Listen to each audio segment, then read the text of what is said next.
yesterday, that was also a win over Machi. So I'm super excited to see the draft, and I circled something on my piece of paper and showed you, Rusty. I think it's time to leave Caitlyn open on the red side. Let Y4 have it, because the priority picks for RNG, I feel like there are picks that supersede the Caitlyn. And perhaps for the final time today, we're going to jump into Champion Select. It's RNG up against MVP. We're jumping into these bans real quick. Kalista and Galio will start it off for RNG. Yeah, Kalista banned by RNG on the blue side. If that doesn't indicate the champions they're looking towards, I don't know what does. But at the same time, I like the bans now coming through from MVP as adaptations out of necessity. And there's a real quirk here about RNG. They've played 3 games all on the blue side. They haven't played a single game on the red side. They come in on the 4th game when they have choice of side and choose blue predictably. So far, they've played Thresh and Jarvan every game. Jarvan is their blind pick on the top lane, and that should be information that MVP have been made very clear. Rek'Sai has been Beyond's jungler. That's banned away. I like to see that.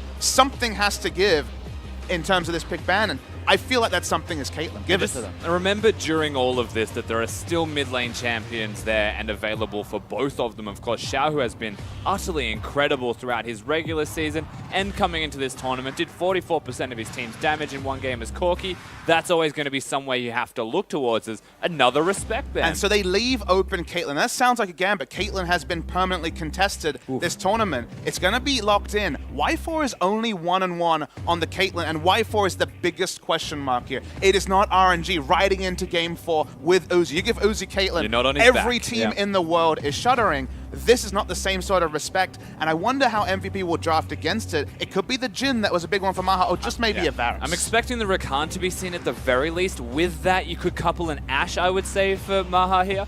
Just having that extra pick for the 2v2 bottom lane. But of course, you wouldn't go straight towards AD carries now unless you really want to cement that 2v2, but you give Ming the option then. So I think MVP was surprised a bit by the bans on blue side. The Galio on blue, interesting. The Kalista on blue, interesting. I thought that MVP would fit in a Corki ban some way here, because Xiao, whose Corki has been just dominant. It's superseded most of the other Corki players. He could take it in this round of the draft. Certainly could. And this would be a really strong power pick, because like we said with Ian, is he going to Karma? Sure. Is he going to Orianna? Is he going to Syndra? Because Syndra's actually still available here. And I really do like the option of the Corki here, strictly into the Syndra as well as the matchup, but for Xiaohu individually as well. But how does Ian go? Because Ian has been the big swing. Ian's fall in summer has led to MVP's fall. Does he go Syndra, his comfort? Does he look to Orianna, a competitive lane?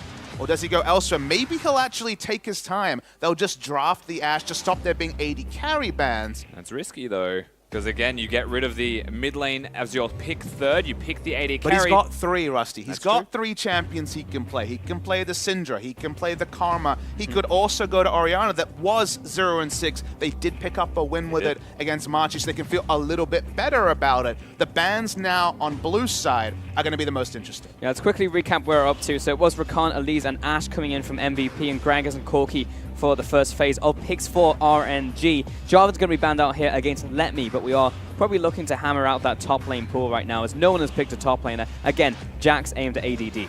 Yeah, Let Me, very good tank player, has been able to dabble in some other carries. Of course, Renekton's still one of those top lane champions that you're looking at and saying it's going to be up and available. MVP, they get the first rotation of picks in the second pick phase. Do RNG get rid of it, or do they actually want to go back to the historic Gnar counter that Let Me has actually played? Kled banned away in this scenario.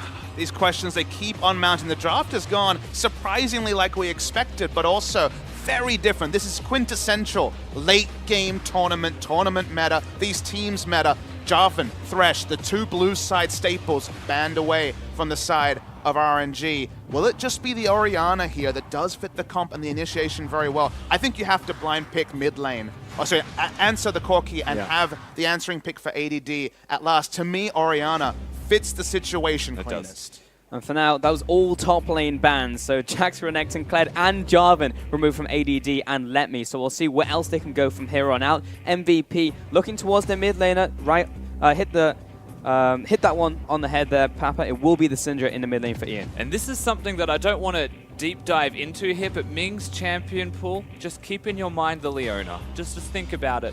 It's always an option. Well, we've gone on a hit streak so far in terms of getting the right choices here, so I'll leave you there. And like you say, against Syndra, Tom Kench makes the most sense, to be fair. There's a lot of options here. You're pretty relieved in terms of pressure when you're laning against Rakan. Looks like it's going to be the Karma support just for some lane pressure anyway. Now the question mark is, what is the blind pick top laner? ADD has had a struggle to put together champions like, for example, the Scion that was his big pick in the spring season. I could see him running Rumble, but that's probably too high on the magic damage, so it probably has to be a physical damage dealer on the red side, and they're going to go for a pressure laner. They will pick Let Me something with pressure. I'm really interested to see where ADD goes here, because a lot of his effective champion pool is gone. Yeah, and physical damage dealers on the red side with Camille gone. You're looking at Fiora almost as one of the only remaining, right? Please no. I know what you're thinking. It's tough. It's a good matchup for sure. Now, there is another matchup you can go, bringing back an old pick. The Poppy is seen basically as only a Camille counter, kind of how the Gnar is only reliably seen on 7-12 into the Renekton. Counter is strong, but it does have a lot of outplay against the Camille. But we're sending the clock back a lot. But hey, if you told MVP, let's send the clock back to spring, they'd smile and say, yes, please, as fast as possible. But is this an MVP composition out from Spring, Papa? Because I was promised cheese, but we've gone straight back into Summer MVP. I have a great news for you. Yes, this is a comp MVP can play. Pick comp was the only style they would play. They would fit in the cheese, but the cheese would fit into pick as an identity. Poppy fits into the pick comp. This is something that MVP works, but there is still that dread that Let Me can get going on the Camille, and then all the pseudo answers that a Poppy can provide are just nullified. And look, to be perfectly honest with you as well, Max is known for being able to play a wide plethora of cheesy champions. Rakan is still perfect for him. He's got the tools to be the engaged, the disengaged. He's just got so much there for himself with the champion that I feel like this is where he'll stick towards if I'm picking meta, not cheese as Max. It's my favorite draft that MVP have put together all summer. Does that mean they're going to win? Definitely still up in the air, but it fits the players. It has some comfort on the players. This is a must-win. We're relying on MVP, and if they go out with this draft, at least they haven't let themselves down in pick and ban. It's just such a nail-biter. If you're anyone coming in from the LCK, the teams, the fans, everybody watching this, and their hopes and dreams lie on MVP, a team who have fallen so far from grace, so far down the standings. It's just, can they do it? That is the big question. Potentially on the brink of the last game of the night here. If RNG can, it's not even an upset anymore, weirdly enough. RNG, the inconsistent team from the LPL, if they can show up to their full power, their full strength, and take it to MVP. And you have to think this is LPL's moment. You have to pencil in SKT with blank if we go to a Game 5. This is the Game 4. This is China's time. Yeah. No second chances. The champions are me locked in. And we're onto the Rift as well. RNG up against MVP for what could be our final game of Rift Rivals 2017. And we've spoken extensively, Papa, about what MVP have got. We're happy with the draft for them. Honestly, as a team right now, it's almost paying homage to the spring drafting they had for themselves with the addition maybe of a Rakan. When you look over at the side of RNG and their team composition, he's made highlight reels with the Camille. You've got Xiao, who is hard carried with his Corki. MLXG's comfortable. Y4, it's Caitlyn. And that's the thing is, we're happy, but that's because we sat there, we agonized the statistics, we crossed things out, we had some smoke signals over the studio. We've really thought about it. But then again, RNG have power. Then again, Caitlyn is permaban. Just because the tendencies for RNG aren't necessarily what's got them success before. Even if the numbers aren't there, RNG still have a power draft. And it's will they continue that performance they've had in Rift Rivals, because it has been very different from their domestic performance. No one, I think, was expecting RNG, who have fallen pretty far in the standings, to have pretty much stood as the most consistent team, maybe outside of WE, from the LPL right now. And it's honestly fantastic to see the growth, especially when you don't have the headline player Uzi playing on this lineup. Expectations have counted for so little in this tournament. RNG went from being the biggest question mark to being very much possibly the team. I mean, we're kind of surprised we didn't see them actually playing in the final match yesterday. Hard leash coming through Very on the side gracious of RNG to do that with the Karma as their support. He lost a lot of health for that. You sound like a proud father talking about how his son said, bless you, or something. Absolutely, because it's not something I expected from RNG, to be perfectly honest with you. MLXG is usually the one that gets told what to do, and they're empowering him. Somehow we're saying expect more than they did in NA vs EU when they had a player named Expect, so interesting. Yeah, there you go. Well, Beyond is less of a pull for him, but he'll go onto this blue buff now. It's, gone buff camp buff for him. Meanwhile, on the top lane, we see Let Me going up against ADD. And pretty much when you look at the players, heavy outclass when you look towards Let Me against ADD. And again, it's the Camille into Poppy matchup. You said that Poppy is often picked into Camille, but there are windows you can open up with the hook shot into the steadfast presence. Here. Beyond's going to get in completely unseen through the wards. RNG are showing respect as if they know, but they actually don't. Ships moving in the night sometimes can have situations like that. Why do you have a thinking emoji in real life? I just always do that. I'm a very emotive person. I pretty much am just an emoji. But yeah, for now, we're not going to see that happen. And MLXG going to pick up the crab here. Just, again, pressure on this top side, allowing Let Me to do whatever he wants in this lane. You know, you said we see the Poppy often into Camille. That's a bit of a false narrative, right? We definitely saw it a lot in spring, but Poppy being target nerfed, tank itemization being taken down. There's reasons why we haven't seen the Poppy commonly, but it's an ADD champion that we know he can play. The Rumble wouldn't have fit in this particular scenario. And that was kind of the last pick he had a win with in summer season available to him. So it should go competitive. But it's not necessarily going to run away with the lane like a Gnar into And of course, this is obviously just the spell interactions from them as to why it's a decent pick for himself. You've got the ability to prevent Camille from using the hook shot, so she's never going to get in on top of you and be able to out-trade you unless you go onto her. So it means you get to trade on your own accord. It doesn't necessarily mean you'll win every trade, but you don't have a bad time. It's definitely better than other matchups, and honestly, ADD did not have too many other places to turn. I mean, I think Rumble was like the only other competitive top lane that's left open for him. He's walking up here. Big opportunity for MLXG if he wants to get in. It's greedy for him to take this wave, and Elise is not pathing over. It's just recalling. They don't want to actually cause any upsets here at the top lane. There's a lot of minions about to crash, and Let Me wants to catch them. And that was the what if, right? That was, again, the next level of, well, if the Elise is in the brush, this could be turned. We could lose. The Poppy get an extra item. And people are overthinking things because, of course, the whole tournament is potentially riding on the line of this victory. So ADD gets a reprieve just like the bot lane of RNG got a reprieve. You mean exactly what happened when RNG played against KT, Papa Smithy, where there was someone in that bush ready. Maybe some bad memories there. You see the Poppy just jumping in, getting some deep vision down before popping back over the wall. Ian would love to keep playing in this tournament where he gets Syndra more than once in a while. 11-4 in 2017 on the pick that was, I believe, 10-0 in spring season before it saw its first loss. Could have gone Orianna, that I felt really did fit the comp very strongly, but pick comp was enacted instead of a teamfight comp. Okay, they're on to the Gravis. Aggression out from MVP here. Oh, MLXG gets stuck on a Spiderling. We'll have to flash over the wall. Ian is pretty much out of mana at this point in time, though. Beyond's going to come with the flash. He really wants this. First blood over to Ian with the auto attack, and Jiahu can't do anything. And Ian gets a blue buff from getting the kill as well. Didn't have enough mana until the very end. And Corki has to leave even with double summoners because the experience could mean a level 6 and then another kill. The auto attacks from Ian actually contributed the 100 health, and Beyond believed in himself. He actually jumped in onto the Elise after the Rek'Sai was banned away. This was his trademark in the spring season. And MVP, wow, okay. The first blood has been so pivotal in the game so far, and it gives Syndra further lane pressure in the mid. What a disaster for the LPL squad. I feel like I can hear Froskurin off in the distance. And this is just I think she'd not be what like you muttering want. And shaking her head, being like, sweet, sweet, sweet. Korean, the Sandra noises. No. We have our own as well. Cogmore is pretty interesting on the Chinese Can you client. do it? Give us no, a sound. absolutely not. It's actually Twitch chat's not ready we're for not that. aliens. 100% not. But MVP, yeah, with that first blood, 1,400 gold advantage as well. And more importantly, the big CS differential now opens up in the mid lane for Ian. He's got to be feeling pretty good, as you said. Big win rate on the champion of Syndra. And Jiahu was the priority there for him on the Corki. And the big thing for Xiaohu as well is lane trading is rather weak. Going for the cleanse is his spell option of choice. It means he doesn't want to get ganked by the Elise and the Syndra, as the duo when they get them is pretty severe. It's Elise, Syndra, Ashe, Poppy. Yeah. At some point you have to go cleanse, but you're right, he is frustrated at that reality. And unfortunately for that reality, it means his laning phase doesn't have as good a trade as what a heal Syndra can do. And the small amounts of pressure start to mount from that. Now Beyond needs to provide some pressure. Okay, we're going to have a party in the top lane. Yep, ultimatum, but Nice. get out of here, Gragas. ADD. Barrel's still well, hit there's him. another one in from RNG because here comes Xiaohu. Can he get the last auto attack? He's tanking on this one. One more tower shot should not Where's drop the him. Elise? It's going to be close.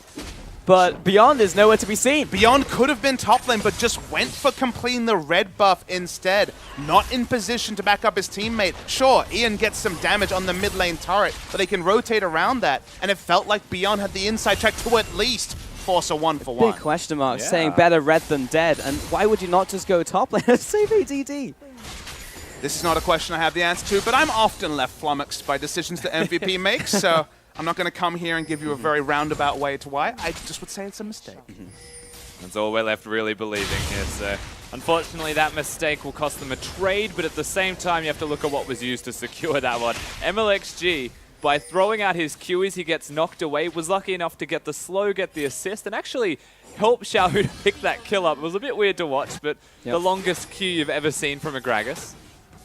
In the meantime, Ian has a casual 32 CS advantage on Syndra. Early magic penetration. Going to be answered by a null-magic mantle, but another slowdown of the build coming through from Xiaohu. And the carry pants that literally have been in the wash for all of summer season are suddenly within Ian's grasp. Yep, it's going to have to be that extra crit at some point out from Xiaohu very early so he doesn't get just one comboed by Ian. And that's the matchup as well. Corki into Syndra. You've always gone for the Hex Drinker before you complete your Trinity Force. It delays you by a few minutes on those spikes. And that's where Corki always wants to get. That 1-item spike, the 2-item spike, and 3 when you're unstoppable. Good news story. The trust fall between the top laner and jungle still has led to an invasion together, so at least the synergy's there for the invade. Do take away the blue buff from Xiaohu, who has the cleanse, you noted, now also has to build for lane, doesn't have a blue buff. Things do start to stack up. Yeah, take a look at this tower in mid lane, though. It's almost dead, and that's just been from the pressure from Ian. He got that first blood, and he's just relentless pressure. Will fall. Yeah, very, very soon, in fact. I mean, Xiaohu, yes, he got that one kill, accelerated him just a little, but there's still that massive farm lead, and he's constantly shoving in, constantly getting down this damage. And you're perfectly happy to trade blue buffs between junglers when you have a lost chapter mid laner. For Ian, who already has that CS advantage, doesn't want to walk too far in. MLXG's looking for it, but he also didn't get rid of the explosive plan, so Elise has gank opportunities. Xiaohu right now, he's trying to bait this in, going for the control ward, but it is a bit far-fetched to consider that they would go for it. Ian doesn't have enough mana to all in.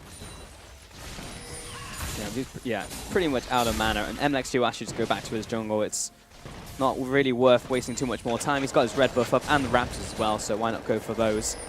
He's actually working his way towards Runic Echoes, in fact, this game on the Gragas. We haven't really spoke about bot lane at all with all the action happening in other lanes. There is the Caitlyn advantage, we call it now. Casual 20 CS seems to frequently happen in those lanes. Rakan not giving any lane presence for the Ashe means that you are giving up 2 CS a minion wave, and in general losing out. But MVP, with the pressure being relieved for a second, with the buy coming through, will pick up the Ocean Drake, which, given the laning trades and also the mana-hungry nature of both Ashe when she's in a position where she's being denied, even and Poppy, the Poppy, you know, you're pretty happy to pick up a first-time Ocean, which you can count that on kind of a single hand when it comes to the current meta. Spells good things. I mean, it's not obviously not going to have the same impact as an Infernal or a Mounted Dragon as we get later into the game, but for now, we are still in the laning phase, and MVP will enjoy it in their own 1v1s and 2v2s in the bottom side. Let me also heading through the jungle of MVP. Just spot out Ian, just heading back to lane here. And spots the control ward that he placed as well. So a nice little bit of knowledge gained by Let Me. Of course, there's 2 control wards on that side of the map. The third one also being cleared by MLXG right now as the pick composition's coming out. Arrow coming in, lands directly onto Ming, and he's knocked up as well. Quick kill there for Max. And MVP looking pretty happy. Yeah, the clean kill, like you say, kill assignment over to Max, not ideal, but they'll take the pick anyway. Nothing that you can do when Ian is as accelerated as he is. They return to normalcy and they don't give up anything to pick up that kill. And you'd say, unfortunately for MVP, the Drake was already gone, but this pressure mid lane still actually lets them go towards actually the diving mid. MXG's coming in and does get the ultimate down, but Ian looking to around takes a lot of damage and actually says back towards Zhao, who is quite happy with open arms to pick up that kill. Really nice from MLXG. Yeah. Flawless mechanics, even with double summoners available. They take out Ian, and when it's a Syndra mid lane, 1 kill means so much more if you get both summoners. So now in a more comfortable position. As we're watching the trades top side. Looking. Oh, he's going to jump after ADD, and this does not look like a good trade for the Poppy. He needs to land this ultimate, and yes, he does, and saves his own life. But here comes MLXG. That was not a good time to recall. However, MLXG not going to go for the dive without the ultimate there. Locking on onto Maha in the bottom lane, but it's just going to land onto Max. So after all of that, feels like we're going to have a bit of a lull. And keeping the pressure 2v2, they're actually still trying to go Just at kidding. it. Maha has the summoners, so they'll be okay. MVP are keeping them bottom as well, having the trade on the top side of the map, Beyond and the teleport from ADD. Ultimately, it's a 2 versus 2, but ADD does not stop the top laner, though they do just slam MLXG against the wall and just wipe him off the map. And MLXG reads the gank around mid lane so well, and then doesn't respect it with steadfast presence. Doesn't matter where you are as a Gragas, you will die body blocked, and also the steadfast presence. So a donation over to the side of MVP. And of course, one other thing to cap this off is that RNG at least have the teleport to go back top if they want to defend the turret, but now they have that in advantage to them. So MVP, the free gold, fantastic, going into the pocket of Beyond as well, but ultimately, it's just the gold. But mention the fact that the person who died wasn't the top laner who can teleport back. It was the jungler who could have been spending his time denying CS waves to Ian in the mid lane. Yeah. He sees the jungle go down. That mid lane turret they prepared earlier, it's ready to go. Triple collapse, but good flash in from Very Zhao, good who flash. means that he doesn't die to ADD. Arrow flies across, just in front of the eyes of MLXG. Though mid tower down, first tower of the game, and a mid lane tower to MVP. I mean, we're going for the zoning Ash play so far. Maha's also probably going for Essence Reaver as the build. Maybe Infinity Edge, which I must mention, he is an Infinity Edge versus Varus player, so Ash, not going to be a huge surprise. Gone But towards the dagger, so you'd have to say it's not the Essence Reaver. That'd usually be a long sword instead. Might be the BF sword into the Zeal. I still don't understand the Infinity Edge versus Varus, but if you're gambling, you know, we're in a game with a team called RNG, and he's putting his faith in the RNG. Sure. I mean, luckily this time, oh, good reactions from ADD. He didn't even have a ward in that bush. Maybe the hookshot reveals. Yeah. I think ADD, as a top laner, has really suffered this season because his effective champion pool wasn't the fighters. He wasn't a fighter player. He played Sion. He could play the tanks very well. He even introduced a Rumble that he was pretty good at. But the champions like the Kled, you know, the god moding of Cuvée and Xiang hasn't been replicated by ADD. And he was actually a very clean top laner you could look at and say, very dependable, he'll do his role, smart teleport player. You can see there that surely he does have some good reading of situations to so quickly be there with the steadfast presence. We saw Caitlyn draft, and these are the things you have to accept when those drafts come in. And that's step one of the Caitlyn effect, unfortunately, for the side of MVP. But again, RNG, they can use that as presence. Thankfully, again, MVP, very much aware that turret was going, have swapped in advance to get some pressure and some control, at least with vision on the top side of the map. They need to keep flowing on, because if they can keep the control wards down, Caitlyn casually strolls up, take another turret. Elise is there, Ashe is there, Syndra is there. This sort of comp can catch teams in rotation very cleanly. They're looking to get an advantage of their own. Turret's still very healthy, but Gragas, Caitlyn still screens away. And it seems like a game where MVP takes more advantages, and that's actually like we've just flipped this on its head. A lot of LCK teams we've seen today have been giving up these small objectives, and then it's like, when do they actually strike? But right now, it seems to be what RNG are doing. And good opportunity to use Ian specifically as well for the side of MVP. He's got his Morellos completed. He's super strong with the Sork shoes. Corki, not quite at those item points, so they can use him as a pivot point, bring him around the map, secure objectives, and suddenly the Caitlyn lane is null and void because it's not just a 2v2. This honestly feels like MVP really did their research, really understood what was strong about RNG on the blue side, took away the two comforts, the Thresh and the Jarvan, and even had the pocket answer to a Camille in the Poppy that should never die 1v1 unless Flash is up to flash the Keeper's Verdict. Lots of other incremental things have to happen for a Camille to hit Poppy enough times for a full tank build to actually kill the Poppy. So again, it's only 16 minutes in, but MVP can be proud of how they have researched RNG and what they've done so far. Yeah, exactly. What they've done in the early game has been very good. Ian actually found himself in top lane now against Zhao, who neither of them have TP. There's a dragon spawning in around 5 seconds, and both teams are actually converging on there, at least for the vision. You see MLXG just contesting this one against Max. Walking up. Forwards, he's looking like he wants the ultimate. Does land onto Max, but knocks him against the wall. Arrow in return. Lands onto MLXG. Can we get the damage? Root comes down onto Beyond. Teleport as well. In from Let Me. The trouble was actually fake news in this situation because Syndra was topside and can't get there. They're trying to collapse onto ADD. They don't actually get him out of the Keeper's Verdict. Good verdict. And the ultimatum does keep him in place though. Root comes in and ADD slowly gonna die to this one. Let Me looking for the follow-up. Does burn the flash, but that will eventually be the kill to Let Me. Xiaohu even there to secure it just in case the kill didn't come about for the side of RNG. hard committal to ADD. Still okay because the Drake's up and available. And unfortunately for RNG, when they tried to get that initial engage, they weren't able to use the cask and knock someone towards his team. So everything does just calm down that little bit more. Honestly, with only the pick, Drake now being looked at, but only really aggroed by MVP. Yeah, MVP actually have mid-priority, and also RNG weren't comfortable enough to start it. So when it comes to objectives, it may just be the kill because of the complete time investment. Syndra walks down. You don't actually have vision in the area. You can't face check the Syndra bush. And against the run of play, it seems like MVP will pick up a Drake. And for what it's worth, at the timing of that fight, not the Trinity Force for the Camille, only the Trinity for Xiaohu, and he wasn't there early enough. Anyway, this is the opportunity where things start to turn back the other direction. Yet, you know, from all of this, Maha is probably going to recall soon and actually get the Infinity Edge. It's not been a stellar early game out from RNG. They have lost a lot. 2 dragons, but ADD once again caught out question mark as Maha and Max are behind him to protect him. So ADD will be fine with that one, going back towards the top lane. Herald is still an objective for the next just under 2 minutes now for these two teams. How they use Syndra in this mid game, I think will decide the game for MVP. He was in the side lane picking up farm. They got the Drake, that was fine. They walk over to Rift Herald.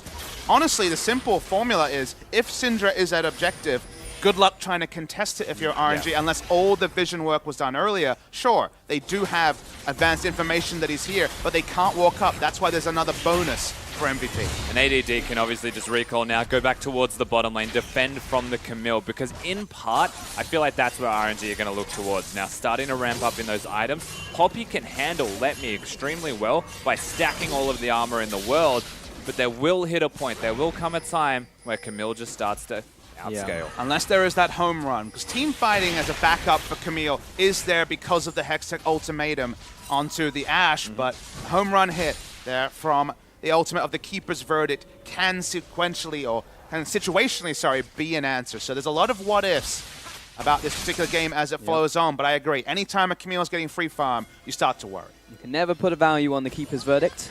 It could take multiple people out of a fight. Let Me is looking to trade here. And does have the Triforce. He's got Gragas here as well, so that's more people great. with him. Yes, he does. He has MLXG. Going to knock him into the wall once again, into this rubble of the tower. And with Y4 coming down, it seems like it will just be the quick kill onto AD. Knocks away Let Me, but they should have the damage now. They are looking to donate this one over to Y4. They were trying to give it to the Caitlyn. It's going to take a little bit of time. Poppy gets the passive back as well. RNG on the opposite side of the map. Rift Herald still up and available for Beyond for MVP.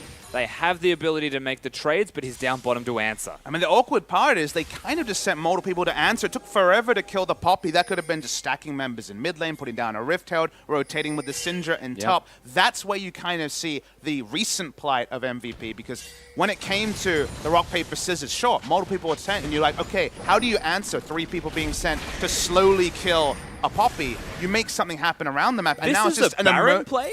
It could be, or it could just be a timer on the Rift Herald. Yeah, I'm inclined to believe that, again, by going towards that Herald bottom this early, he's got a little bit on the teleport. If they've timed this well, they know he'll answer, and they can immediately rush to the Baron pit.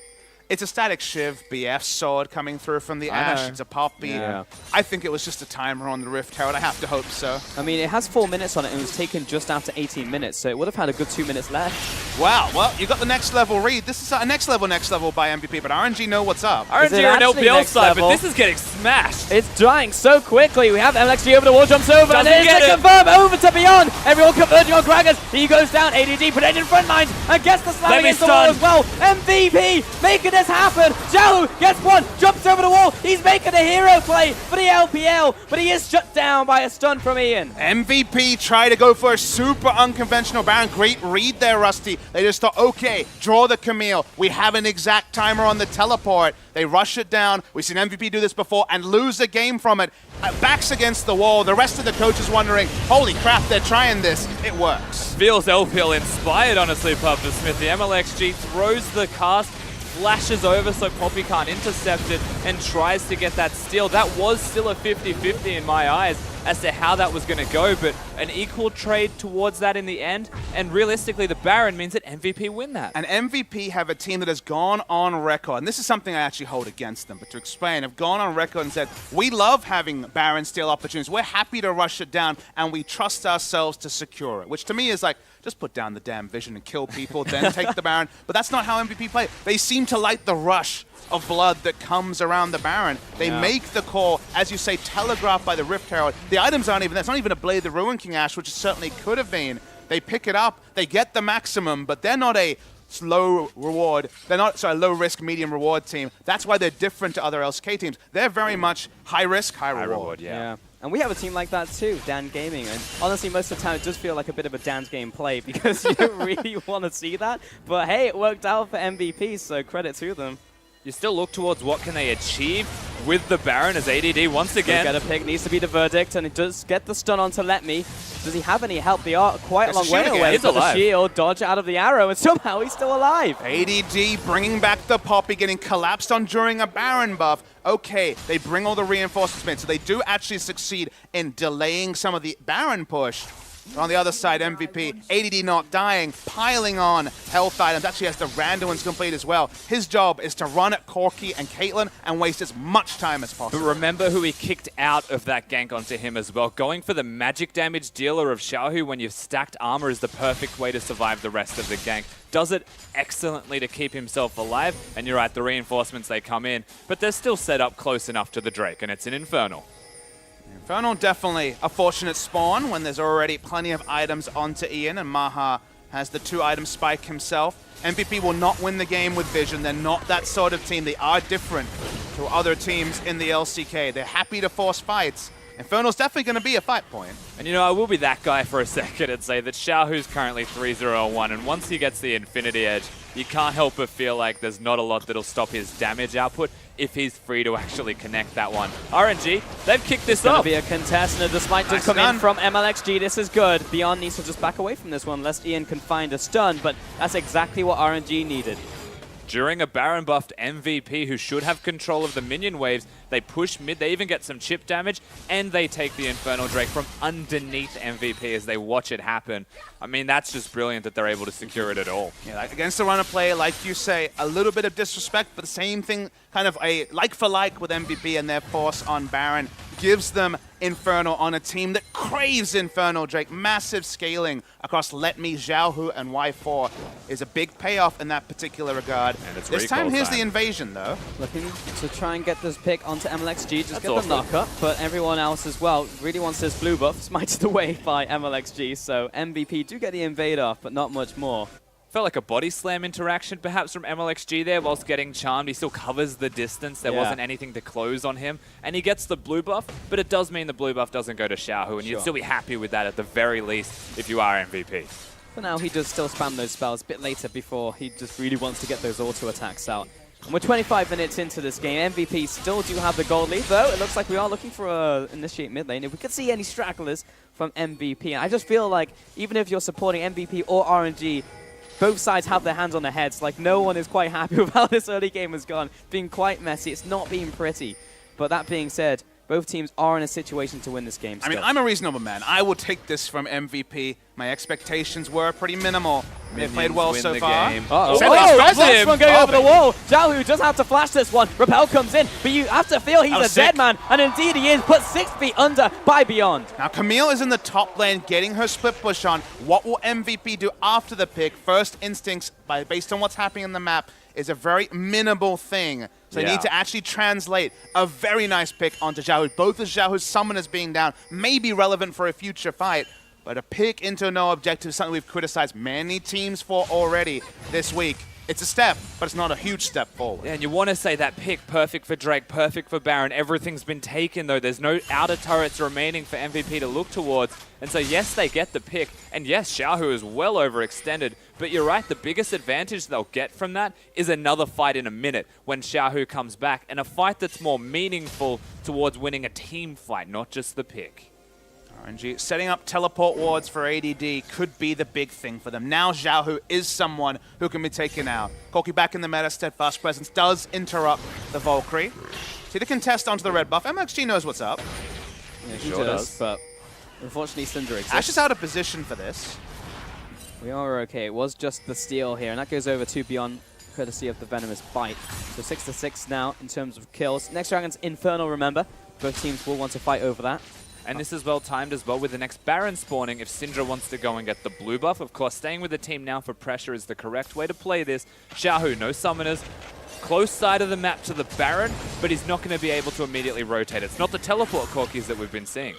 And it's not the sort of Caitlyn game that we saw specifically from J-Team where they could push up and they didn't have to respect because of the collapse, because of all the initiations. It hasn't been a free map, and although it's a happy 27 CS lead and some kills, it hasn't been PvE Caitlyn that is the cleanest way to win League of Legends right now. Yeah, BB was definitely having the PvE game of his life last time we saw it. And this actually gets me a little bit looking at Xiaohu's items. He's gone straight towards the QSS whilst he has the cleanse, so he's foregone the fact that his cleanse will compensate for that fact. Didn't go the Hex Drinker to survive through the Syndra ultimate as an example.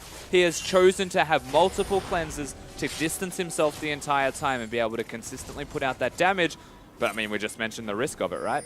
I guess the theory there is, Baron spawns. He doesn't have cleanse for 60 seconds. Let's say that the cleanse and the QSS gets him out of dying. If they get another Baron here, MVP, they should be able to crack the base, and we've already noted their frustration at getting the harder objectives after getting the easier one has counted against them. They haven't been playing their side lanes very well. They've been focused on just fighting. Baron buff is their rumble pit. They are happy to start this Baron again and force a smite war or try and interrupt it. So having the extra cleanse, it does slow down damage. It's not a BF sword or a Zeal in that spot. But it feels like Xiaohu's saying the game is going to be decided now. And by no means a bad decision, just a decision that maybe could have been optimized, but you're right, for the immediate moment where he doesn't have the cleanse, it's a viable strategy with the Baron. But you're frustrated either way, right? You're behind 2,100 gold. You could call it 3,300 gold if you want to really run down what the QSS is giving. If the Zeal could have given a crit versus if the QSS was there, it's something you're going to evaluate in the future. Here we go. MXG wants this to happen. Let me just waiting on a wall, perching there. Good flash. Yeah, Ian had to flash away, so now is going to be at the mercy of MXG, who still has flash open himself. Honestly, opening up onto the Gragas is now going to be a big thing for MVP, because otherwise Syndra can't walk up. However, ADD definitely is. He tries to, but the big shield and the big movement speed boost from Ming will get them out alive there. MVP are still circling around like vultures around this area, just trying to take away these wards, set up this next Baron. The Baron, if they see Camille, they're just going to rush Baron. This is the MVP way.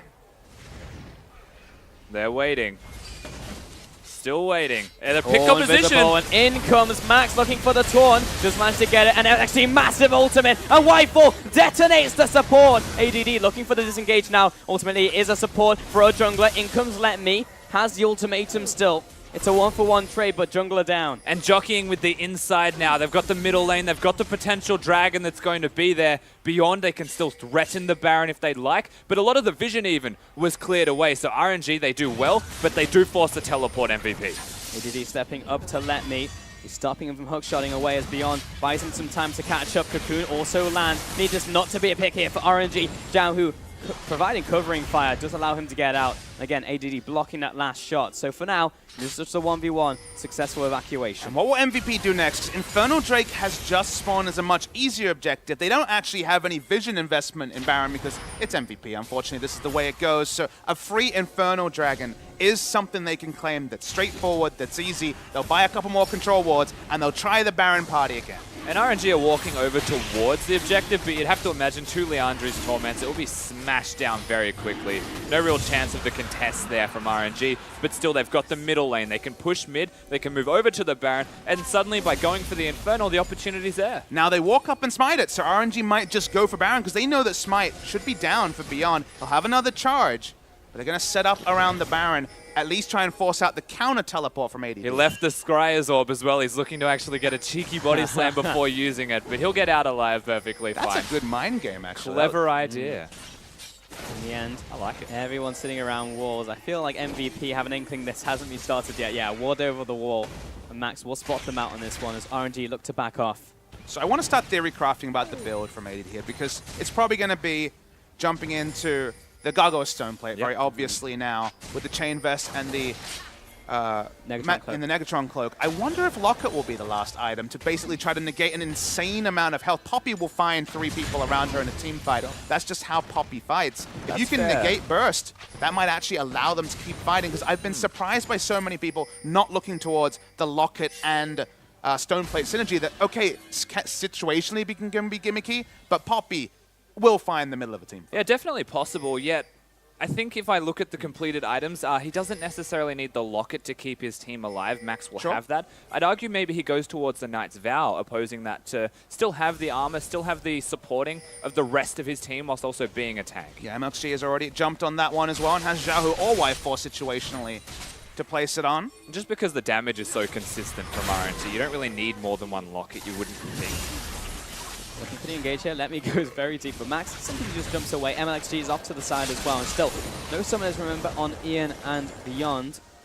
So there is a pick potential, though. In the bottom lane, AD is just pushing away, and that requires a response from Letme, and he has no teleport. Yeah, exactly right. Teleport advantage for ADD. His job now, Letme, is to stop the Poppy from teleporting, so they'll be fighting each other the whole time. Looks like he wants to go for the 1v1 in the bottom of your screen, but RNG, they need to deal with what MVP will throw at them as a result of this. Going for the long chase here, charging up the Verdict. Does miss, and Letme opens up the potential for a hook shot, forces the flash from ADD. It's going to be a very long chase. Letme flashed it in as well, has the ultimatum, comes back down. He knows ADD doesn't have the Verdict down. Long range on the assistance, and as the redemption comes down, ADD is saved. He will live in this case, but had to use his flash. Traded flashes overall. RNG still want this. Definitely looking. Again, they've got the mid lane. MLXG! Everyone jumps in. Big ultimate in from the Kraken. What Ian's will dead. mean? That will be the kill onto Ian. Max trying to back away from this one. The rest of the team, they take out Y4 and MLXG, but they still have a carry. Xiaohu chasing down beyond. Gets the crit. Big damage, and Letme finds the kill. So it ends up being a 2-for-2 across both sides. RNG really wanted it, but answering here with their jungler. Both junglers being down means no Baron threat. The Drake is not alive either. Somehow, with all that action, we return to normalcy. This game just keeps teetering between getting the big advantage, not getting the big advantage. MLXG is able to kick this one off with the body slam engage. Big tool for RNG used straight into the loving hands of Xiaohu. That was the exhaust. Absolutely sick. Haunter-esque and his engage earlier today. We're watching the replay though. The fact that Maha could pick up 2 answering kills here is what completely spares the blushes of the side of MVP. Somehow, after that piece of beauty, it's a 2-for-2. MVP obviously now jockeying around the Baron, but I cannot help but say after that, seeing MLXG, yes, he's 0-5, and engage like that, I'm still so confident in that guy, even with his KDA aside. Here, keeping tabs around the Baron. Syndra wasn't able to be there. Syndra herself at 3 items. MVP, again, they want to fight around Baron. They are happy to force fights. The bottom lane has never really been a true area of contention. Right now, Xiaohu sat on triple items as well, so he's getting big. I say getting big, he's already big. He is massive. He's going to do so much damage to MVP. He was the carry that managed to stay alive in the last fight, which managed to confirm the final kill there, but it's just so damn close. 35 minutes on the clock. MVP 2,000 gold lead. And honestly, this game could go either way. MVP also picked up that last Infernal Dragon, so even on combat stats when it comes to dragons, the next one will be Elder in just a minute and a half. Baron been on this board for a good amount of time now. And you're always looking to what MVP are doing right now. It's a pick composition. It's a Syndra Ashe Elise. They'll always try and lock you down. ADD, he's got his teleport. He's here, though, because he knows he can't 1v1 Letme. So he'll eventually have to answer that. Camille is constantly going to be a threat and pester them, but RNG's job is to prevent the Baron from being started, if possible, through vision control, to then let the Camille break the structures and basically win the game alone. So MVP have drawn in 80. They were looking for a quick pick, and then the Baron, while Camille was invariably going to eventually ignore the damage from 80 and take structures. In this case, 80 not there. Structure goes over for free. MVP, it feels like they're almost at a breaking point because they're starting to feel the pinch. They need to make another pick happen, but there's not that many opportunities. And who do you pick as well at this stage? You've got Camille, who's going to be in a side lane. You've got 2 QSSs now available. You'd be looking towards the Karma or the Gragas, and Gragas has been dying a lot as a result of that. But there's only so many times you're going to be able to kill what is now a fairly tanky jungler. Yep. And if Ming is nearby, he's going to allow you to get away as well. The shield and the speed up. You can see ADD actually answering Letme. Sweepers are down from MVP, so they will start face checking. They'll find the control ward. Yep, they haven't found Gragas just yet. He's a sneaky Teleport Batman. ward is there They for see him Camille. now. Jumps over the wall. Back to his team. He's quite limber, despite his size. Yeah, managed to get out completely uncontested. In part, I feel like they were looking for him, but also on the other end of that, they don't feel comfortable not knowing where he is because of the threat of the steal. Once again, that doesn't feel very MVP-esque, Papa Smithy. I think they're starting to really understand the position, and we are too. With 37 minutes into the game, where if MVP lose, RNG will represent the LPL, and the LPL will actually win the inaugural Rift Rivals, which would be kind of an amazing thing given how big favorites LCK came in. And that's why it feels like another Baron goes over, that's probably the victor. Another team fight goes the way, whichever way, that's probably the victor. So we're right on this point where the game should be decided very shortly. And they've kicked off the Baron. Okay. That Baron's pretty fast, they by the way. spotted it out. Yeah, they're taking it Teleports very are in, they're ready for the fight. Xiaohu stepping up, worth MLXD it? here as well. Everyone circling right around the Baron. Who's going to get it? It Elise will be gets over it. to Beyond. Xiaohu jumps out of this one. Just how the Cleanse coming out. It's Ian with the ultimate. That's the kill onto MLXG. Chasing down RNG now. Returning this with the damage. Let me jump onto Beyond. Gets to assassinate. Meanwhile, the backline is stunned up. ADD doing a great job of being a front line. Both junglers have been traded, but it's the Baron to MVP. Yeah, the Baron does go out. They do manage to rush it down for a Straight to the second there. Elder. Were able to get. They could just go straight to Elder like you mentioned, Rusty. And he had to get the assassination flash out. Both junglers are dead, so it's an option, but it seems like MVP, think better of it. At the very least, get the vision around the area. Don't let RNG make a trade. Camille, very well to get a trade there for Let Me, but ultimately committing to the Baron. A lot of this, to me, still comes back to the lack of Hex Drinker for Xiaohu. Syndra just presses R and is still relevant in the fight on other flanks. Yeah, the choice between the QSS and the Hex Drinker against Syndra has always been something that's been scrutinized. You understand both camps. I'm definitely in the more Malmortius camp, but you can sort of get that because there's so much stacking CC here, Xiaohu's going to rely on the outplay, and he's been wonderful this tournament, specifically on the Corki. He'll still have his flash up. The flashes are at a premium. Maha, ADD. Xiaohu, the big ones, but Wi-Fi has his too. MSG looking for this initiate, but again, a great steadfast presence. This puppy pick has been working out surprisingly well for ADD and MVP, stopping these engages or even starting them. Double Abyssal Mask is pretty damn curious from both ADD and Beyond. We're on 7-12 before it builds out a Catalyst and can become a laning item. So surprised to see the completion on both, but it does mean that Ian is more likely to have the amplified magic damage. And minions are about to start taking some structures in the top side of the map as well that might need to be answered. MVP, they're using the minion waves, they're using the Baron buff. RNG looking for fights. Pulling the trigger, but ADD simply runs away from them. And top lane will crash, and it will probably take that tower. There's no TP to answer it. ADD happy to keep hurting people away from the top side. RNG seem to have given up on the potential of defending that turret. They've set up the traps though. Yeah, it has been warded out. Full vision over to MVP. ADD stepping up, does have the Keeper's Verdict, needs to hit as many people as he can. Interrupted. Jumps in, and that's a smite secure by MLXG. Big damage onto Ming, but he just face tanks it, turning this one around. ADD taking a lot of damage. Oh my god! Xiaohu does so much damage. Let me look in. Big damage, but big heal as well. Strong against the wall, and he doesn't go down just yet. ADD needs to evacuate. That's the kill onto Let Me. Can we get the turnaround now from MVP? Y4's free hitting. Should be dropping it, but he flashes away. Ian, massive stun, but he will jump away. Y4 doesn't get the crit, and RNG just against them this day. Ace the hole, flies against Maha, but it is a 2-for-1 trade. MVP. I couldn't tell if the flash auto was actually cancelled at the last possible second. Looked like it because it didn't actually do any relevant damage to Ian. It's just a 1-for-2, but the crucial factor there is that Elder Dragon is down on 2, and MVP get out relatively unscathed. And you have to think about all of the summoners used in the situation. ADD gets cancelled by MLXG's ultimate. That's now gone at the start of this. Syndra uses the ult on Ming to try and stun everybody. And then you see the answering damage, like, holy crap, this could be the moment for RNG. Nasty. But Let Me is expertly interrupted and does basically nothing in this fight. Maha and Y4 both free hitting. And the best way to play that out in future for RNG is to ult straight away if you Let Me. Don't actually even go through the full E, as that flash did actually hit, didn't it? Yeah. Just did nothing. Looked like it, but it was so many close calls, so many blinking red health bars. Could have even been the and blocker. people managed to survive from that one. Rakan pressing E. Interesting. Interesting that it did not take him down with as much as was stacked there, but all we can really take stock of is the fact that it was a 2-for-1 overall. MVP have taken the Baron off the map twice now. But still, you look down your survey, you say, okay, have they broken the base? And the answer is far from it. They're still playing very narrow, pretty transparently.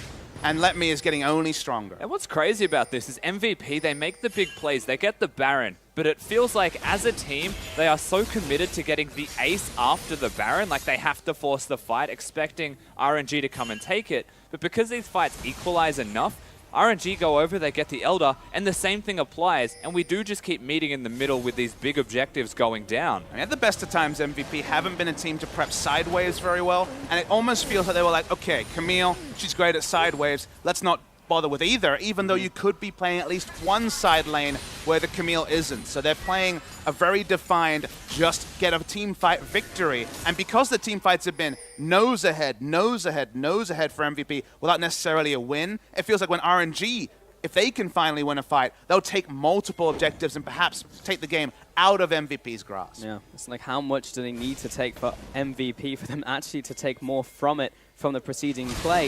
And MNXG 0-7-9 doesn't really tell the tale when he's really been getting his fantastic initiates off. He almost for has RNG. to die for the fight to be successful. It's got to be the RNG, martyr. because he's going into so much damage every single time. Maha's doing a fantastic job as well. He's been manning up the back lines. Only died once this game. Has been putting up so much damage. Probably see that in the damage graphs after the game as well. And MVP back foot once more. Waiting out this Elder Dragon, of course, pretty much gone by this point in time. Maha went for Bloodthirster and doesn't actually have item slot for any sort of armor penetration. Yep. So he will actually find it relatively tough without focus fire from teammates. It almost feels like turn on to the first target and then 5v4, Maha will be strong. But if he's actually trying to fight front to back, he's quite weak. He's trying to outlive and outlast the opponents of RNG here. They've got the lockets, they're trying to survive through the Syndra burst, and the consistent damage that comes out of MVP, even without the armor penetration specifically from Maha, does feel like it should be enough, but the MR is starting to get stacked up. Letme's getting towards that as well with his completed items.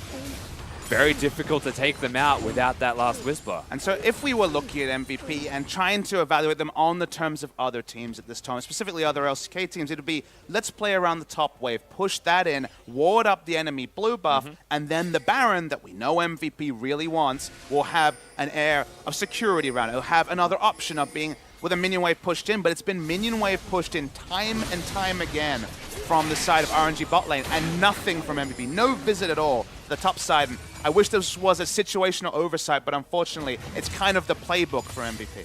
Baron is spawning in 15 seconds. He let me on the bottom side. Both TPs available for both teams. Let me actually beelining over towards the mid lane. See if we can get the flank off actually onto MVP, who are pushing up. I have to feel that the sparks will fly around this next Baron. Letme's also pressuring the bottom lane, so he's in the correct position on the map. Once again, Y4 and RNG, their responsibility is to sit there, clear waves, have vision, poke them down, but don't let them force the Baron start, because then Camille can start to be a big threat. Alternatively, of course, they can bring the Camille in straight away and try and get the team fight before Poppy can be teleporting into the fight. The pick's always possible in that situation, but it does feel like ADD is diffusing most of that. Yeah, beyond getting tankier, actually gives another option to MVP because they peel off the Baron with flash. RNG are kicking this off. I mean, No, MLXG not. has. No one else wants to. Not seriously. All right, mate. Greg is popping it for. But the peel off here when Rakan has flash is pretty immense. So if they didn't require Poppy to tank up Baron, that'd be big for them. And here's what we were talking about as well with Let Me rotating around. He was looking towards mid lane, definitely a gankable position for a Gragas and a Camille to work on. But the second Poppy says, hey guys, Let Me's obviously missing, they do show respect. They do back away MVP.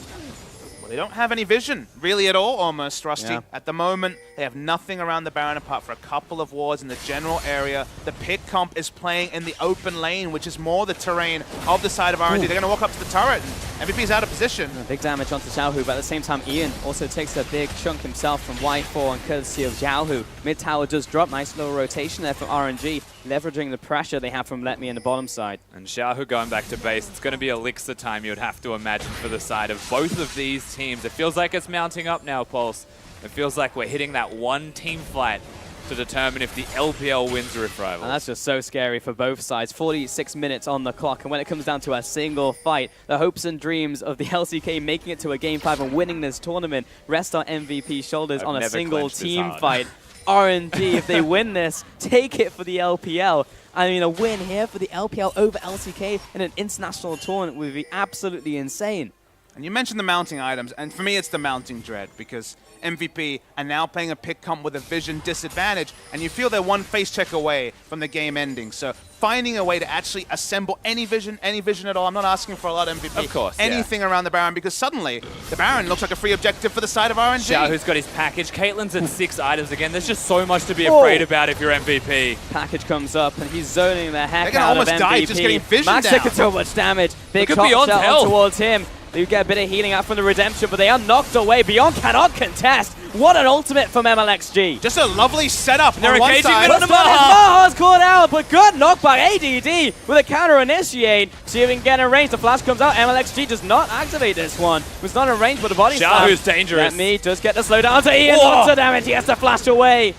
And Xiaohu, in the end, with that massive crit, almost spells the end of Ian's But they're life. recalling, so you just push mid lane right now. You've got the minions. That's the inhibitor, surely. They have to give it up. There's nothing else they can do here, MVP. No one dying was a bonus, but the Baron was expertly set up by the side of RNG. They don't need the control words. They don't need necessarily the pick initiation. They just outthink MVP, and now they rotate to top. Let's see if that prophecy from earlier Papa rings true for RNG right here. We'll see if they can take more off of this objective, because when we've seen the Baron and the Elder Dragons go over to MVP, they haven't been able to take that much outside of picks, outside of kills. RNG now crack open the mid lane, look towards the top, but will smartly go back to base. And that's the big thing for me, right? For the first time in this game, RNG have the Baron.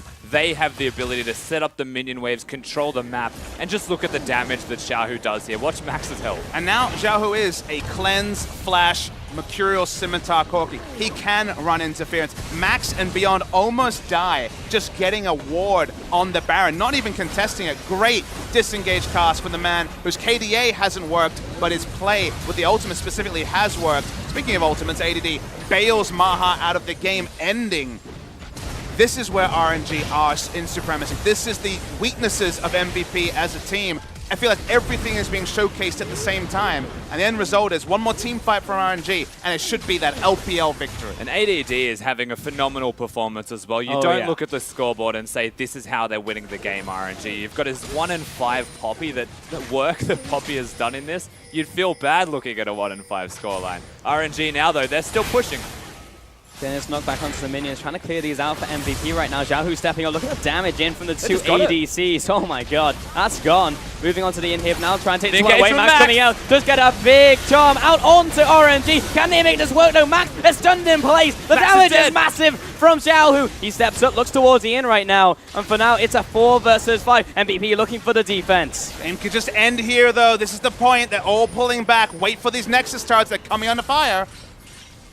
No Max, no engage. ADD is teleporting. It's a big flank pulse. Last chance saloon for MVP. ADD starts it off. In comes Beyond as well. Maha tries to get in range. This is a front-to-back team fight. Nice stun out there from Ian as well. And now it's the disengage from RNG. They want this tower. They want the objectives. They'll play this smart. Very commendable from RNG. Don't get obsessed with the fight. You get the teleport. Take all 3 inhibitors down.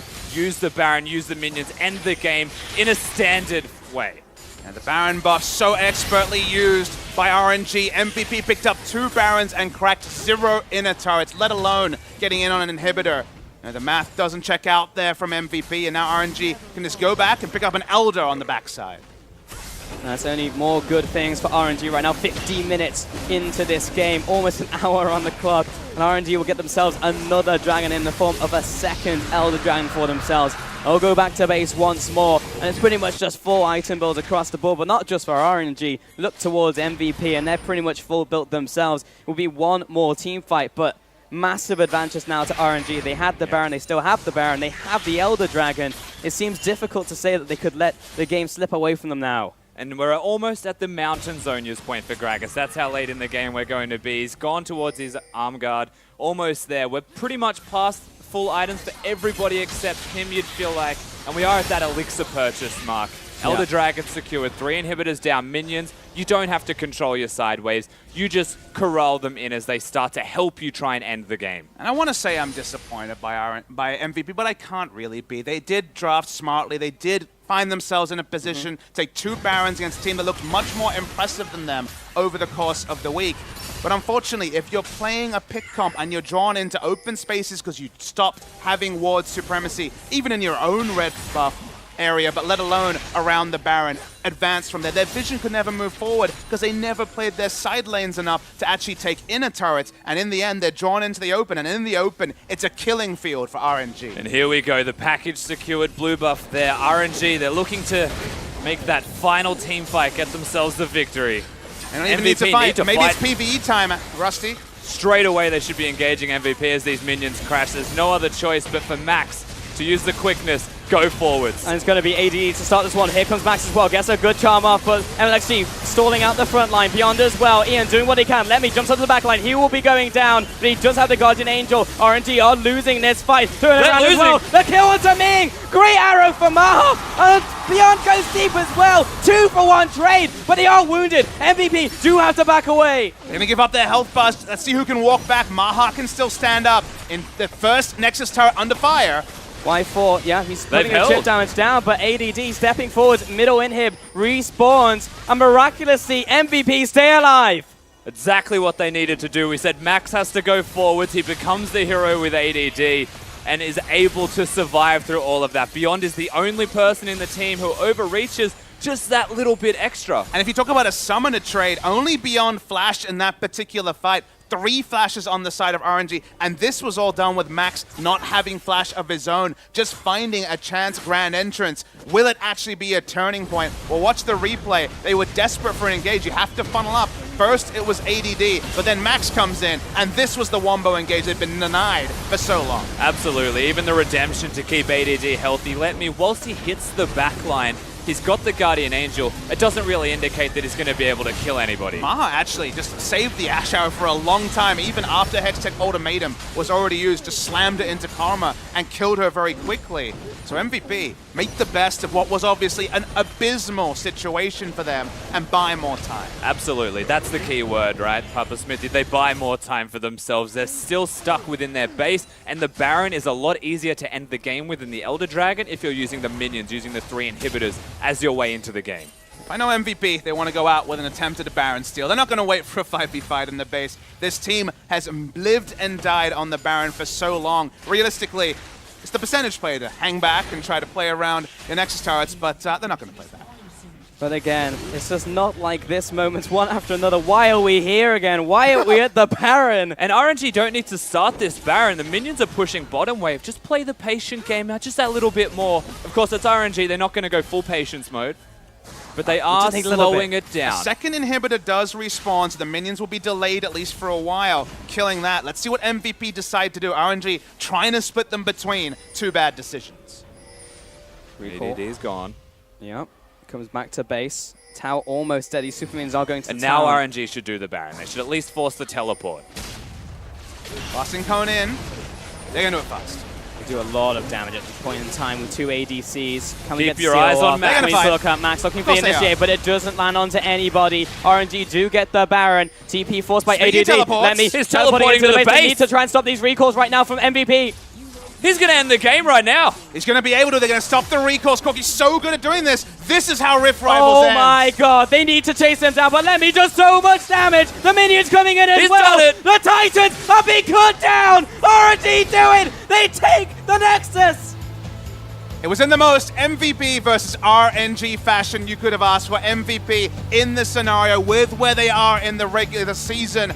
Did their region proud, but they were not good enough. And over the course of the day, 3 teams fall for the LCK and the LPL. They're the inaugural Rift Rivals champion. Who would have expected the LPL slaying the LCK on the final day of the 2017 Rift Rivals? They have done the impossible. They have taken down LCK. And they barely made it here through the LMS. It went to 5 games and they went the distance. RNG honestly become the superstars of the tournament.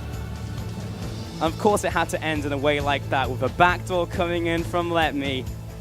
This series was a lot of next levels in the pick ban. I said leave open Caitlyn, they did that. MVP played a prototypical pick comp, pushed up, tried to make things happen, but RNG, better team on the day. Their Baron was the big difference between the two teams. Absolutely unreal. A crazy end to a crazy series, but it was set up for them. The dominoes were set up. RNG came into a matchup that they should have won, and they did it in the end. But MVP, they put up a hell of a fight. We're going to send it over to the Atlas desk to take a look at that game and close up the day. Take it away, Atlas.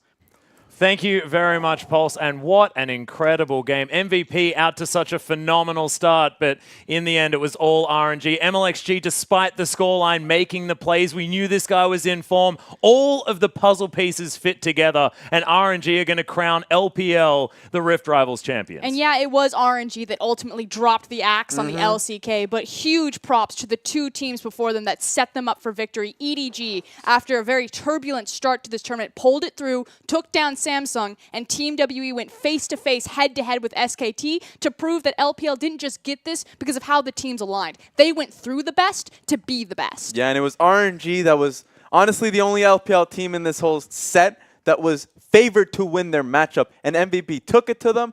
But it was such a dream to be able to look at this and say EDG taking down Samsung after the last time they played Samsung, playing so well mid to late game. It was EDG that came out so far ahead, and then WE taking down the gods. What happened, Frosk? The gods bleed. That's what happened. And the thing is like, I'm still in shock, frankly. I was sitting upstairs. You guys saw this. I know. 55 minutes into this game, I had the RNG jacket on. I'm taking it off. I'm like, no, there's no way. It's coming back on the Syndra. No. I'm sorry. I need to correct you there, Frosker. And you were upstairs saying, nope.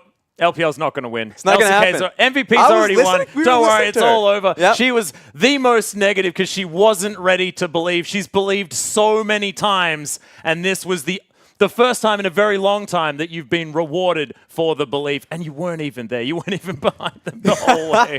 And that's the thing. You know, I've casted the LPL longer than anyone else. I've gone through the turbulent ride, 2015. Everyone reminds it. And frankly, the LPL's performance at international events has been decayed by their legacy because they haven't been showing up. But we do have a closing ceremony, ladies and gentlemen, to celebrate the LPL victory. Hello everyone. 恭喜我们的 LPL Let's congratulate LPL for their win. 首届2017我们的亚洲对抗赛的冠军，掌声给我们的 LPL！ A huge round of applause. 哇，真的是非常非常的不容易。那当然呢， It was 紧 a 接 very 着马上 difficult 就要来 moment. 进行我们今天的颁奖仪式，在这边邀请 And 到我们的颁奖 let's 贵 move 宾， on 首先要 to 邀请到的 the 是我们的 celebration. Riot Games 台湾与东南亚区电竞与行销总监 Cody Chen， 掌声欢迎 Cody。 So we'll have someone giving them the 同时呢，也要欢迎的是我们 Riot Games 台湾与东南亚区总经理 Wenli， 掌声欢迎 Wen。 the CEO of Riot Games coming in. 好的，现在请我们两位呢，帮我们将这个亚洲最强的这个奖杯颁给我们的 LPL。 So they'll be giving the championship cup to LPL. 现在来自于我们 LPL 的4个战队呢，都在我们的讲台上呢。 So all the 进行 LPL 自己的 teams 排 are 开 on the 那现在 stage 请 now. 我们的所有的选手看一下我们中间镜头好吗？来，我们一起看一下我们中间镜头。好， You 再 see all 往 the 右边 pride 看 on 一 their 点。 faces. 也同时看一下我们的左边这边，来帮我们高举我们的奖牌好吗？来，恭喜获得我们的亚洲最强封号，恭喜我们的 LPL。 Let's congratulate LPL again. 亚洲最强冠军王者 The best of Asia. 好的，请我们所有媒体朋友们帮我们来捕捉一下这个非常值得纪念的一刻。好的，那我们最后的 This 5 is 秒 a 钟 very good moment to remember. Last 5 seconds. OK。好的，那再次恭喜我们的 LPL。那相信呢，今天呢，在经过我们这个就是4天的赛程之后呢，我们的选手们心里呢，应该有一些呢，想跟大家分享的心情。因为毕竟呢，其实在决赛的时候表现呢，不是那么的理想，但是在准决赛呢，甚至在我们今天的总决赛，已经打下了令人非常非常呢亮眼的一个成绩。所以呢，接下来呢，我们的时间也可能要来交给我们的主持人，帮我们来访问一下我们所这个选手，对于我们整个在过程的心情，还有现在到底感想怎么样呢？ So they'll be sharing their feelings right 好了， now. 再次感谢安娜，我们也把掌声再次送给 LPL。那么接下来的话 So let's 就是 give a 赛 round 后 of 的一 applause to 个 LPL 访问 again. 时刻了 ，Miko。那么现在 We're 问一 interviewing 下， Miko 从 right 卡 now. 哈西的5战封王到今天再次站在这个舞台上享受荣耀，你觉得作为一名职业选手，此时此刻你觉得 As a 对于你来说 professional 最大的 player? 成长和帮助是什么？ What sort of help and feelings are you feeling right now? LPL 赛区大家一起努力，就是大家各种交流。 So he's saying that LPL trying together and helping each other. 这一次来打季后赛。 He's saying coming into the Rift Rivals. 这次压力非常大。那么此时此刻 And 的话， yes, the pressure is very 很多的你 high. 的兄弟，你有什么话想跟他们说呢 So what do you want to say to your teammates? 就谢谢大家。 Thank you, everyone. 今天打得也特别好吧？ So everyone did very 好 well. 的，感谢 Miko。我们接下来的话要访一下咱们 RNG 的胡掌门了。 So now we'll be interviewing RNG's 小胡。第一个问题啊，也是所有 LPL 的这些观众们都要问你的问题的，为什么队伍总是能在关键的时刻 So we're 站出来 asking 获得 why are you always here at the very important moments? 每个人都特别想赢。 So he's saying that everyone really wants to win. 整个的亚洲对抗赛和其他也是非常强劲的两大赛区 LCK 和 So this LMS 进 time 行了对抗 at 之 the 后，你 Rift 感觉 Rivals, 最大的收获和 what 对于 is the 整个 biggest LPL gain 最大 that 的 you 帮助是 gained 什么？ at this tournament? 收获的话，我就觉得可能3个赛区就没什么太大差距吧。也 So 看到 he's 了 saying that what he gained is there's no big difference between skills amongst the regions. However, he does want LPL to become 好了，我们要 stronger. 把掌声再一次送给我们的 EDG 和 So let's give RNG。 another round of 那么接下来的话 applause 可以 to 看到 EDG 下 and 一位 RNG. 的采访主持也已经准备就绪了，我们把画面交给小熊，来有请。是的，这边我们来受访的对象是 W So we 的 are 康迪。 interviewing WE's Condi. 大家好，我是 W 的打野康迪。康迪 WE's 今天打 jungle. 野风格非常强悍，就算是遇到 SKT， 还是硬是带起了节 His 奏。 style 今天 was 是 very 抱着什么样 aggressive 的心 today, 态来迎 even 战 against SKT. 今天我们队就是抱着必胜的决心的。 So he said he came with a winning 非常的 attitude. 简单。那么 Must 想问 win. 一下，这一次参加了这个亚洲对抗赛，然后拿到了赛区的冠军，有没有什么要跟大家分享一下？ So what do you want to share after 我觉得这 winning the 次 championship? 冠军是我们4个队共同努力来得来 So 的 he's 吧。 saying that it was because of our team effort that we got the 才 champion. 会拿下这个冠军。同时非常谢谢其他3个队以及 So he's 我 saying 另外的4个 extending 队 his thanks to the other 3是的， teams. 赛区非常的团结。那我们这边也谢谢 WE， 马上把我们画面交给我们的玉霜。好的，现在呢，在我身边 So we'll 站 now 到 be 就是我们的 interviewing 教练了。我相信今 the 天 coach 他们一定是非常大压力的。现在想问问教练，今天获得了比赛的 The 胜利， coach 你 of 想说的 OMG. 吗？就虽然我们是唯一输掉的一支队伍嘛，但是既然整 So 个 he 赛 said, 区能够 although 获 we were 得 the 这个 only 荣誉， team 我 who 认为还是 lost. 非常好的，非常开心。 However, he's very 其实我 happy 很 because 想 this 知 is 道 still an 现在 honor. OMG 所有队员心情会怎么样？会不会觉 So 得压力很大？ how 压 you 力肯定有，但 feeling? 是更多的 And 是 he's 希望 saying that 毕竟 of 我 course 们 there 是 is 作为一个 pressure. 赛区赢得了这场比赛，同时我们也看到了自己的不足，希望能够更 So 加 we 进步。 did see our 确实， weaknesses 我 and 相 we do 信 want to 呢，经过 improve. 这一次 LPL 拧成了一股绳，能够一起齐心协力。 So 拿到 from 这 this 一 tournament, we can 次 see that 亚 the 洲对 teamwork of 抗赛的 LPL 冠 has 军 come, 我相信 teams 大家 came 一定都 together. 是会支持这4支队伍的。好 So 了， we 那 do 接下来 believe 时 that 间 everyone 让 will 我 be 们交还 supporting 给 these 现场 4 的主持 teams. 人。好的，再次谢谢我们主持人访问，也再一次 So 把 thank 掌 you 声 for 送给我们 interviews. 的 Another round of LPL applause to 恭喜我们 LPL. 获得我们的亚洲最强冠 So 军 congratulations for winning the 同时也谢谢 championship. 我们 LCK 以及 LMS， And thank you to 在这几 LCK 天我们 and 带来 LMS. 打出非常非常精彩的一个 Everyone 比赛 did very 那当 well, 然 a 同时 great 呢，也要 performance. 谢谢我们的主办单位、协办单位，还有我们的赞助单位，让我们呢在这4天呢，可以在高雄展览馆呢，可以 So 有 thank 一 you 个 to 这 all 么 the 盛大 supporters 的 and 国际 sponsors. 赛事。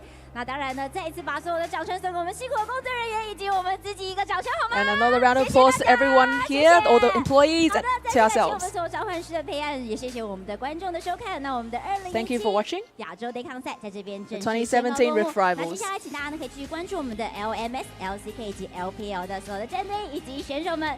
Rift And Rivals keep 洲际 following 系列 us. 赛亚洲对抗赛，我们明年见！我是主持人娜丽， See you 谢谢大 next 家 year. Thank you, everyone.